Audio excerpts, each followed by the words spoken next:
నమస్కారం. ఘంటారావానికి స్వాగతం. ముందుగా ప్రధానాంశాలు. మెరిట్ ఉన్నవారికి పార్టీలో ఖచ్చితంగా న్యాయం జరుగుతుంది. పైరవీలు వదిలేసి ప్రజల తరఫున పోరాడితే గౌరవం పెరుగుతుందన్న సీఎం. గ్రామీణ ప్రాంతాలకు 5 లక్షల ఇళ్లు మంజూరు చేయండి.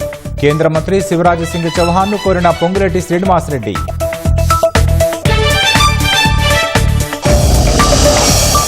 రాష్ట్రంలో ఫిబ్రవరి నెలాఖరు వరకు పత్తి కొనుగోళ్లు. పొడిగించిన గడువును సద్వినియోగం చేసుకోవాలన్న ప్రభుత్వం.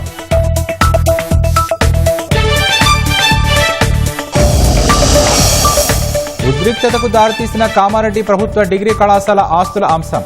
ఎమ్మెల్యే వెంకటరమణారెడ్డి ఇంటి ముట్టడికి వచ్చిన కాంగ్రెస్ నాయకుల అరెస్ట్. పంజాబ్, జమ్మూ కశ్మీర్లలో 2 ఐఈడీల కలకలం. ఢిల్లీ ఉగ్ర కుట్రలతో సంబంధం లేదని ప్రాథమికంగా అంచనా.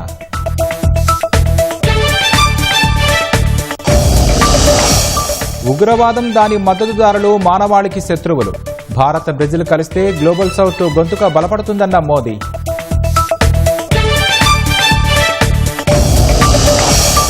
యుఎస్ సుప్రీంకోర్టు తీర్పు నేపథ్యంలో వెనక్కి తగ్గిన ట్రంప్.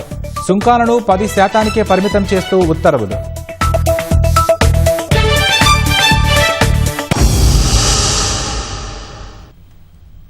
కాంగ్రెస్లో ఏ లిస్టులు ఉండవని, మెరిట్ లిస్టులు మాత్రమే ఉంటాయని ముఖ్యమంత్రి రేవంత్ రెడ్డి స్పష్టం చేశారు.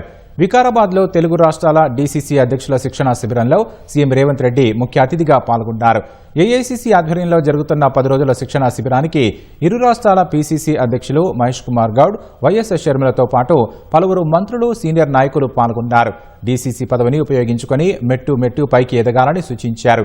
డీసీసీ అధ్యక్షులుగా బాగా పనిచేసిన వారికి ఎమ్మెల్యే టికెట్లు ఇచ్చామని, పార్టీలో కష్టపడే వారికి ఖచ్చితంగా ఫలితం ఉంటుందని వివరించారు. పైరవీలు చేసేవారు చులకన అవుతారని చెప్పారు.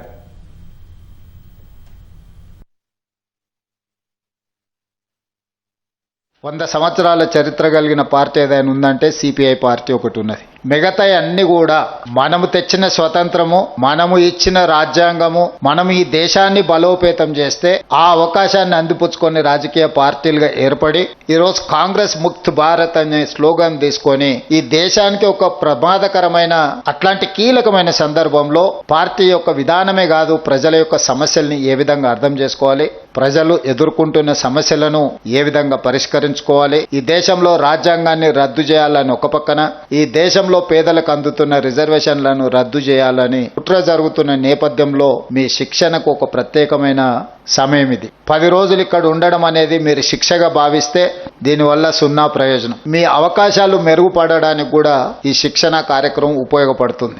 కష్టము, శ్రమ ఎప్పుడు ఊరికపోదు. మేము జిల్లాలకు అధిపతులమైనము అని ఒకవేళ మీరు ఎవరైనా భావిస్తే మొట్టమొదటి తప్పిదం అదే అవుతుంది. జిల్లా పార్టీ అధ్యక్షుడు అనేది ఒక బాధ్యత. మీకందరికి కూడా నా సూచన ఒక్కటే, మీ ప్రతి చర్య మేము గమనిస్తూనే ఉంటాం. ప్రతిరోజు మార్కులు వేయదు పార్టీ. మీకు కూడా మీరు ఏమనుకుంటున్నారంటే మేము ఏం చేసినా ఎవరు చూస్తలేరు, ఎన్నికల ముందల ఎవరో నాయకుడిని పట్టుకుంటే ఆ కోటాలనో ఈ కోటాలనో వస్తుందని. ఇక ఏ కోటాల్లో మెరిట్ కోటా ఒక్కటే ఉంది కాంగ్రెస్ పార్టీలో. మీరు ఆ మెరిట్ కోటాల పాస్ అయితేనే మీకు ఏదైనా అవకాశం వస్తుంది. జిల్లా పార్టీ అధ్యక్షుడు అనే పదవి చాలా డోర్లు కాంగ్రెస్ పార్టీలో ఓపెన్ అయిపోతాయి.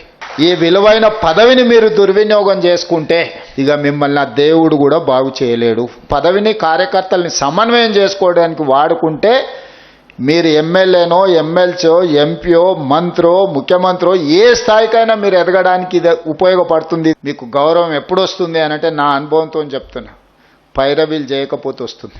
అంశాల పట్ల స్పష్టంగా మీరు మాట్లాడితే మీ గౌరవం మీకు నిలబడుతుంది. మీరు చిన్న పైరవీలు వెనకాల తిరిగినారు అనుకో, మీరు జిల్లా పార్టీ అధ్యక్షులుగా కాకుండా పైరవకారులుగా మీకు ఎప్పుడైతే ముద్ర పడుతుందో అప్పుడు మీరు అందరికీ చులుకన లోకు అవుతారు. మీరు పైరవీలు మానేసి ప్రజా సమస్యల్ని ప్రస్తావించి, ప్రజా సమస్యల్ని ప్రభుత్వం దృష్టికి తీసుకొచ్చి, ఉన్నతాధికారుల దృష్టికి తీసుకొచ్చినప్పుడు ఆటోమేటిక్గా మీరు వస్తే ఎవరైనా మిమ్మల్ని గౌరవిస్తారు, మీకు మర్యాద ఇస్తారు, మీరు చెప్పింది ఇచ్చేస్తారు. ఏ రోజు కూడా మేము పైరవీలు వెనకాల పరిగెత్తలేదు. సమస్యలను లేవనెత్తినము, కొట్లాడినం కాబట్టి అవకాశం వచ్చింది. సంపూర్ణమైన సహకారం ఉంటుందని మీ అందరికి కూడా తెలియజేస్తూ మరొకసారి మిమ్మల్ని అందరినీ మనస్ఫూర్తిగా అభినందిస్తున్నా.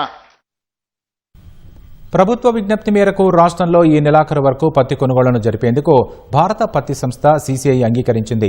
రాష్ట్రంలో పత్తి దిగుబడులు ఆలస్యం అయ్యాయని, ఈ విషయాన్ని దృష్టిలో పెట్టుకుని కొనుగోళ్ల గడువు పొడిగించాలని వ్యవసాయ శాఖ మంత్రి తుమ్మల నాగేశ్వరరావు సీసీఐకి విజ్ఞప్తి చేశారు. కేంద్ర మంత్రులు కిషన్ రెడ్డి, బండి సంజయ్ కూడా పరిస్థితిని వివరించారు. రాష్ట్రంలో ఇంకా 9.99 లక్షల మెట్రిక్ టన్నుల పత్తి రైతుల వద్ద ఉందని తెలిపారు. పంట పూర్తిగా మార్కెట్కు రాకముందే సీసీఐ కొనుగోళ్లు నిలిపివేస్తుందనే సమాచారంతో రైతుల్లో ఆందోళన నెలకొంది. పత్తి రైతులకు నష్టం జరగక తగిన చర్యలు తీసుకోవాలని తుమ్మల నాగేశ్వరరావు కోరగా ఈ నెలాఖరు వరకు సీసీఐ గడువు పొడిగించింది. రైతులు పొడిగించిన గడువు సద్వినియోగం చేసుకుని సీసీఐ కొనుగోలు కేంద్రాల్లో పత్తిని విక్రయించుకోవాలని తుమ్మల సూచించారు.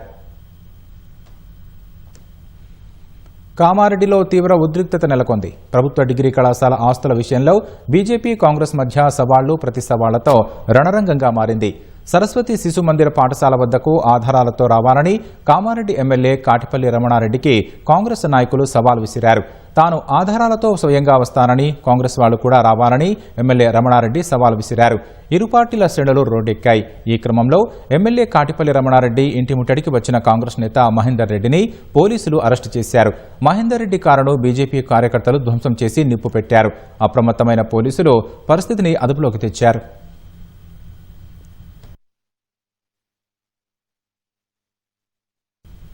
ఢిల్లీలోని ఏఐ ఇంపాక్ట్ సమ్మిట్లో కాంగ్రెస్ యువజన విభాగం నిరసనను ఖండిస్తూ దేశవ్యాప్తంగా భారతీయ జనతా యువమోర్చా, బీజేవైఎం, బీజేపీ శ్రేణులు నిరసన తెలిపాయి.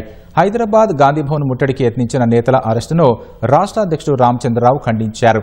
బాన్సువాడలో శాంతియుతంగా నిరసన వ్యక్తం చేసిన బీజేపీ కార్యకర్తల అరెస్టు చేయడంపై ఆందోళన వ్యక్తం చేశారు. శాంతియుత నిరసన తెలపడం ప్రజాస్వామ్య హక్కు అని, అలాంటి హక్కును అరెస్టుల ద్వారా అణచివేయడం అత్యంత విచారకరమన్నారు.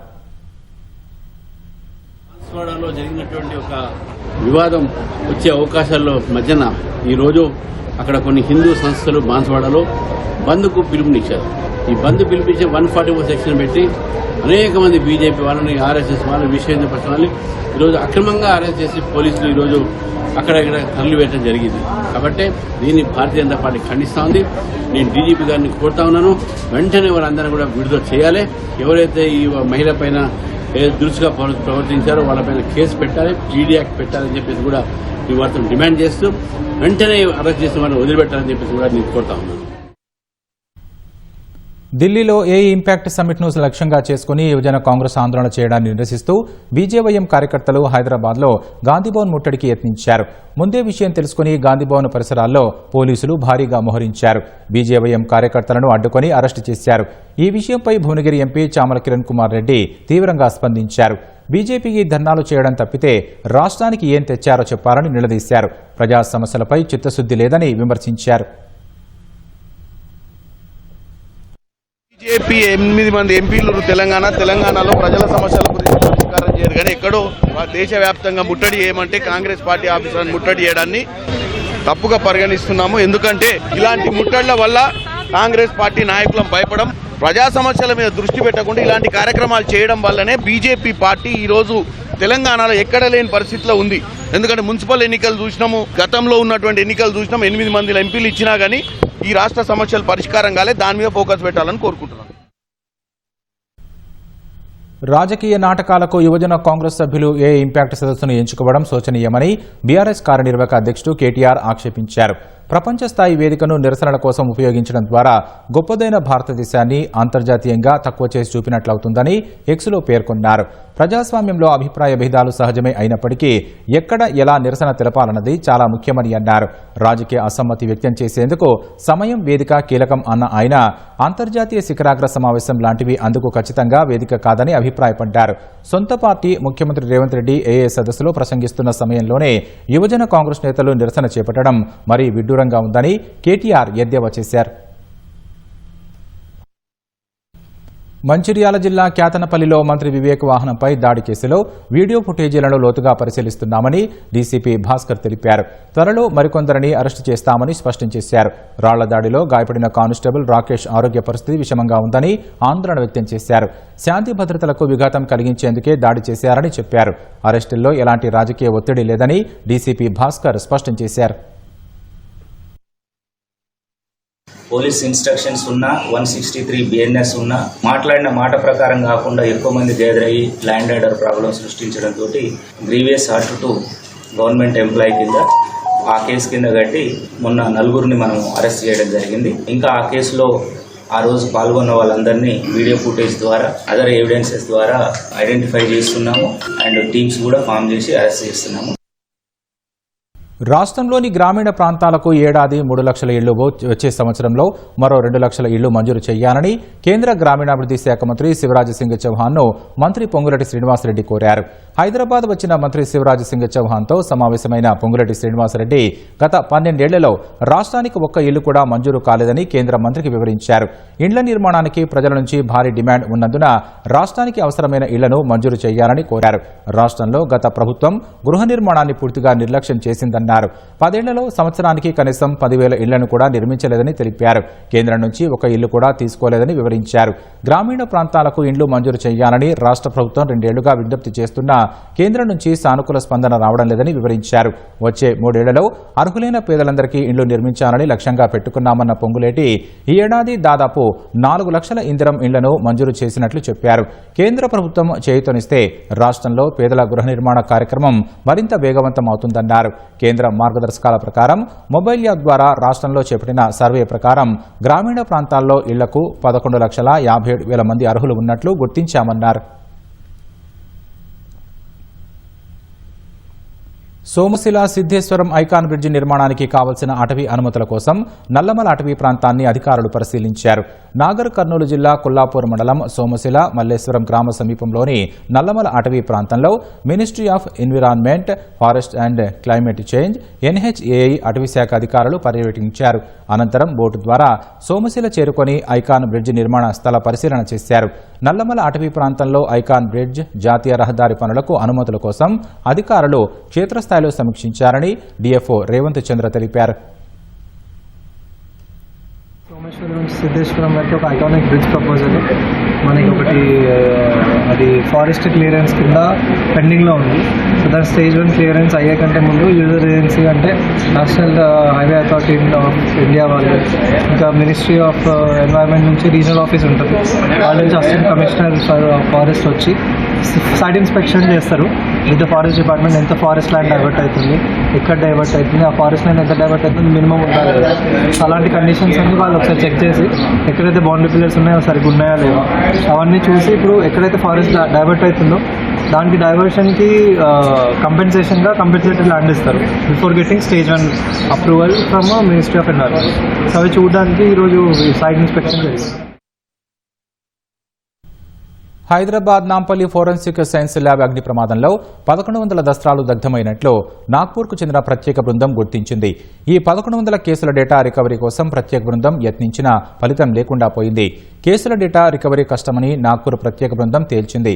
FSLలో ఫైళ్ల దగ్ధంపై రాష్ట్ర వ్యాప్తంగా చర్చనీయాంశంగా మారిన వేళ డేటా రికవరీ చేయలేమని ప్రత్యేక బృందం చేతులెత్తేయడం ప్రాధాన్యం సంతరించుకుంది. ఫైళ్ల దగ్ధంపై ఇప్పటికే అధికార విపక్షాల మధ్య పరస్పర విమర్శలు కొనసాగుతున్నాయి. హైదరాబాద్ చించల్గూడ జైలులో ఎలాంటి ఉగ్రకుట్రలు జరగడం లేదని జైళ్ల శాఖ DIG శ్రీనివాస్ స్పష్టం చేశారు. సామాజిక మాధ్యమాలు, కొన్ని వార్తా ఛానళ్లలో వచ్చిన వార్తలు పూర్తి నిరాధారమని కొట్టిపారేశారు.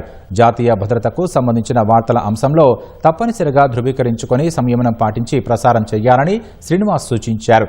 చించల్గూడ జైలులో లష్కరే తోయిబాకు చెందిన జాయిద్ అనే ఒక ఉగ్రవాది మాత్రమే ఉన్నాడని, అతనికి వారానికి 2 ములాఖాట్లు మాత్రమే ఉన్నాయని చెప్పారు.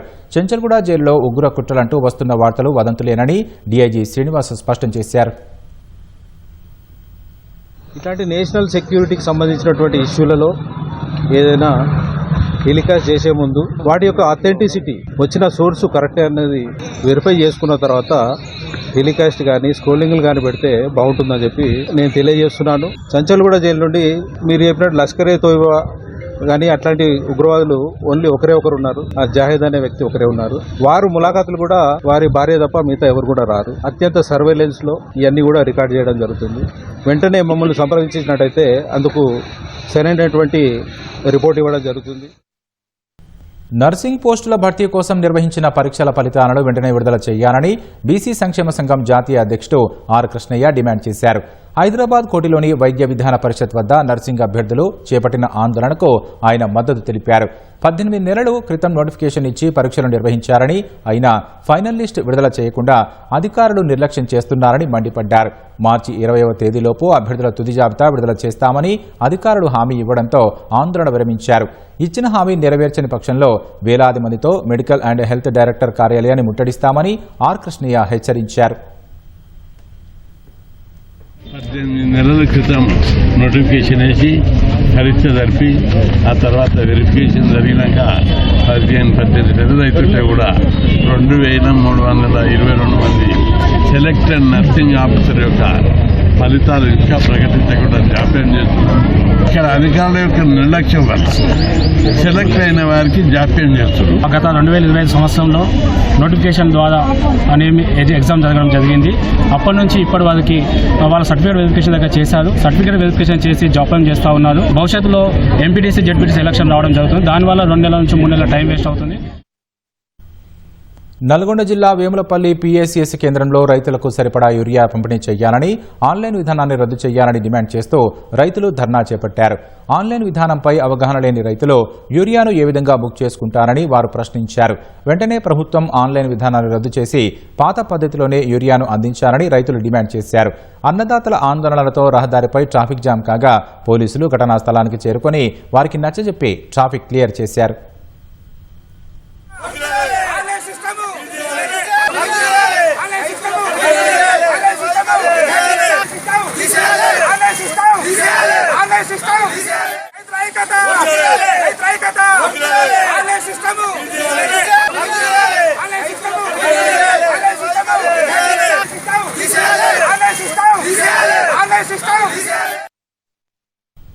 అత్యంత విషపూరితమైన పారాక్వాట్ డైక్లోరైడ్ గడ్డి మందును నిషేధించాలని మాజీ ఎంపీ వినోద్ కుమార్ డిమాండ్ చేశారు. ఈ మందు ఒక్క చుక్క తాగినా ప్రాణాలు నిలబడబడవని వైద్యులు చెబుతున్నా ప్రభుత్వం ఎందుకు చర్యలు తీసుకోవడం లేదన్నారు. దీనిని నిషేధించాలని వైద్య ఆరోగ్య శాఖ ఇప్పటికే వ్యవసాయ శాఖకు నివేదిక ఇచ్చిందని తెలిపారు. రాష్ట్ర ప్రభుత్వం వెంటనే స్పందించి ఈ మందును నిషేధించాలని కోరారు. నాన్ సెలెక్టివ్ అయిన పారాక్వాట్ డైక్లోరైడ్ ఎక్కడ పడితే అక్కడ విచ్చలవిడిగా దొరుకుతోందని డాక్టర్ మహేష్ రెడ్డి ఆగ్రహం వ్యక్తం చేశారు. నెలలో కనీసం 10 మంది ఈ గడ్డి మందు తాగి ప్రాణాలు కోల్పోతున్నారని ఆవేదన వ్యక్తం చేశారు.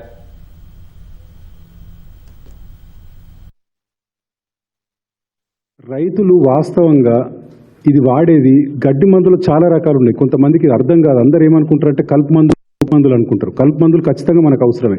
ఈ మనం మాట్లాడేది ఎస్పెషల్లీ పారాక్వాట్ అనే మందు గురించి. ఈ పారాక్వాట్ ఏంటంటే నాన్ సెలెక్టివ్. దీనికి గడ్డి తెలియదు, కలుపు తెలియదు, మంచి పంటనా చెడు పంటనా పొలమా ఏం తెలియదు.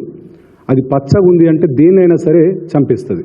ఇది ఎప్పుడైతే క్యాంపెయినింగ్ మేము స్టార్ట్ చేసినామో చాలామంది రాష్ట్రం నలుమూలల నుంచి అన్ని జిల్లాల నుంచి చాలామంది ముందుకొచ్చి ఎన్నో లేఖలు రాసిరు. హైకోర్టులో వాళ్ళు కూడా స్పందించి రాష్ట్ర ప్రభుత్వం అండ్ కేంద్ర ప్రభుత్వానికి నోటీసులు కూడా జారీ చేశారు. దీని గురించి ఇవ్వండి అని చెప్పి సగానికి సగం మంది ఆత్మహత్యలు చేసుకున్నారు.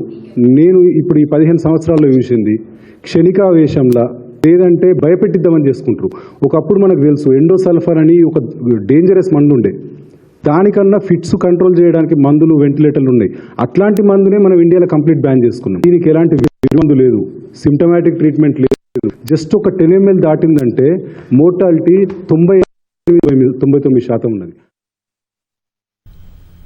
జోగులాంబ గద్వాల జిల్లా ఐజలో పరమేశ్వర ఇండస్ట్రీస్ డ్రిప్ ఇరిగేషన్ ఫ్యాక్టరీలో విద్యుదాఘాతంతో భారీ అగ్ని ప్రమాదం సంభవించింది. డ్రిప్ పైపులకు మంటలు అంటుకోవడంతో ప్రమాద తీవ్రత పెరిగింది. అగ్నికిలల ధాటికి ఫ్యాక్టరీ మొత్తం తగలబడిపోయింది. నిల్వ ఉంచిన ప్లాస్టిక్ డ్రిప్ పైపులు, ముడి సరుకు, యంత్రాలు మంటల్లో దగ్ధమయ్యాయి. ఐజ మున్సిపాలిటీలో ఫైర్ ఇంజన్ లేకపోవడంతో 30 కిలోమీటర్ల దూరంలో ఉన్న గద్వాల నుంచి అగ్నిమాపక యంత్రాన్ని తెప్పించారు. ఐజలో ఫైర్ స్టేషన్ ఉన్నట్లయితే మంటలు అదుపులోకి వచ్చేవని ఫ్యాక్టరీ యజమాని ప్రతాప్ రెడ్డి వాపోయారు. దేశ రాజధాని ఢిల్లీలో ఉగ్రదాడులకు లష్కరే తోయిబా కుట్ర చేసిందన్న నిఘా వర్గాల హెచ్చరికల వేళ పంజాబ్, జమ్మూ కాశ్మీర్లలో 2 ఐడీలను గుర్తించడం తీవ్ర కలకలం రేపింది. అమృత్సర్లోని రయ్యా పోలీస్ పోర్టు సమీపంలో ఓ అనుమానాస్పద బ్యాగ్ను గుర్తించిన పోలీసులు అందులో తనిఖీ చేయగా ఐఈడీ కనిపించింది.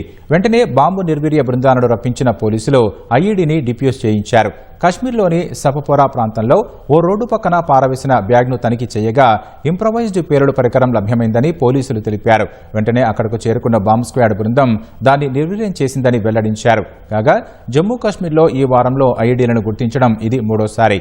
ఈ ఐఈడీలకు ఢిల్లీలో ఉగ్రదాడి కుట్రలకు లింకులు లేవని ప్రాథమికంగా పోలీసులు భావిస్తున్నారు. భారత్ బ్రెజిల్ మధ్య రానున్న 5 ఏళ్లలో $20 బిలియన్ ద్వైపాక్షిక వాణిజ్యమే లక్ష్యంగా పనిచేయాలని నిర్ణయించినట్లు ప్రధానమంత్రి నరేంద్ర మోదీ తెలిపారు. భారత పర్యటనలో ఉన్న బ్రెజిల్ అధ్యక్షుడు లూయిజ్ లూలా డా సిల్వాతో ఢిల్లీలోని హైదరాబాద్ హౌస్లో మోదీ భేటీ అయ్యి ద్వైపాక్షిక చర్చలు జరిపారు.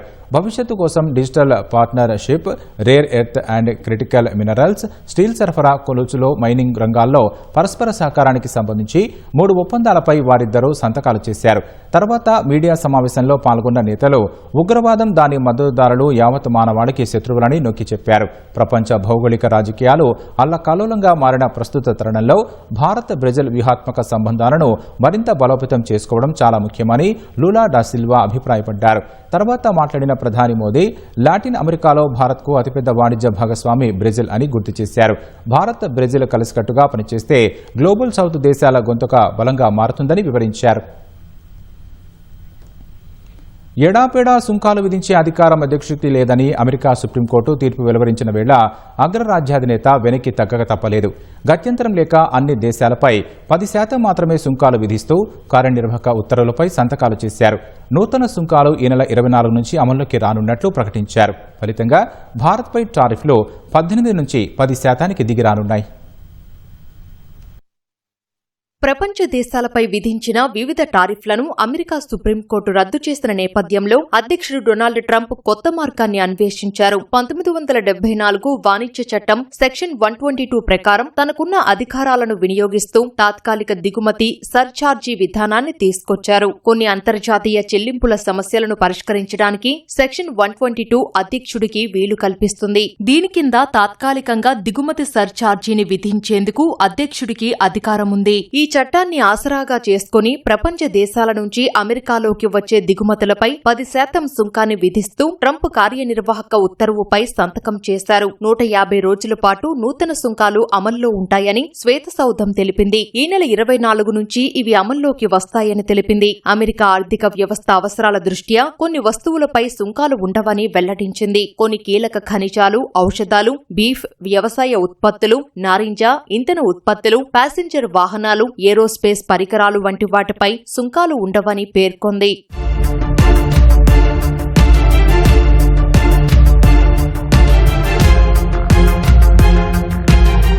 ట్రంప్ తాజా నిర్ణయంతో భారత్ సహా పలు వాణిజ్య భాగస్వామ్య దేశాలతో అమెరికా కుదుర్చుకున్న వాణిజ్య ఒప్పందాల్లో మార్పులు చోటు చేసుకోనున్నాయి. వాస్తవానికి ట్రంప్ అధికారంలోకి రాగానే అన్ని దేశాలతో పాటు భారత్ పైన 25% సుంకాలు విధించారు. ఆ తర్వాత రష్యా నుంచి చమురు కొనుగోలు చేస్తోందన్న కారణంతో మరో 25% అదనపు టారిఫ్లు వేశారు. దీంతో భారత్ పై మొత్తం టారిఫ్లు 50% పెరిగాయి. ఈ క్రమంలోనే ఇరు దేశాల మధ్య సుదీర్ఘంగా వాణిజ్య చర్చలు జరిగాయి. ఇటీవలే మధ్యంతర వాణిజ్య ఒప్పందాన్ని ఖరారు చేసుకుని ఫ్రేమ్వర్క్ ను ప్రకటించాయి. ఫలితంగా భారత్ పై సుంకాలు 50% నుంచి 18% దిగొచ్చాయి. ఇప్పుడు అమెరికా సుప్రీంకోర్టు తీర్పు నేపథ్యంలో ఆ సుంకాలు రద్దు కానున్నాయి. దాని స్థానంలో ట్రంప్ తాజాగా తీసుకొచ్చిన 10% దిగుమతి సర్ఛార్జీ 150 రోజుల పాటు అమల్లో ఉండనుంది. ఈ గడువును పొడిగించే అవకాశాలు కూడా ఉన్నాయని నిపుణులు చెబుతున్నారు.